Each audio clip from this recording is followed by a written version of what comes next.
Hey everyone, welcome back. In this quick tutorial, I'm going to show you, step by step, how to change the ChatGPT voice on your Android phone, so you can switch it to a male or a female voice, whichever you prefer talking to.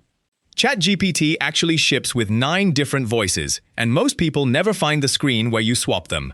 So let's get straight into it. First, unlock your phone and swipe up from the bottom of your home screen to open your apps.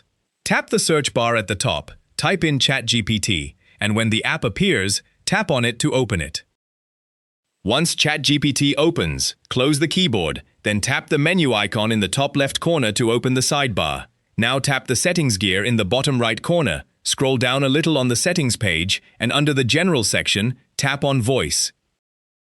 And this is the voice screen. At the top you can see the current voice, called Veil, described as bright and inquisitive. Those little dots under the circle mean there are 9 voices in total. To try the next one, just swipe left on the big circle. There's Breeze, animated and earnest. Swipe again, and you get Juniper, open and upbeat, one of the female voices. Keep swiping to hear the deeper ones. There's Spruce, calm and affirming. Then Maple, cheerful and candid. And one more swipe brings up Cove, composed and direct, which is one of the male voices. Whatever voice is showing on this screen is the one ChatGPT will use, so I'll leave it on Cove.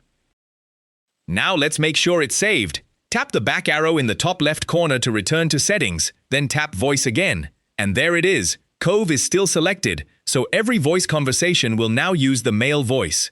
If you ever change your mind, just come back here and swipe to a different one.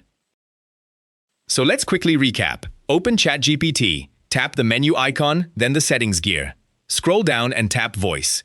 Then simply swipe left or right on the big circle to browse all 9 voices, female ones like Juniper and Maple, or male ones like Cove and Ember, and whatever you land on becomes your voice.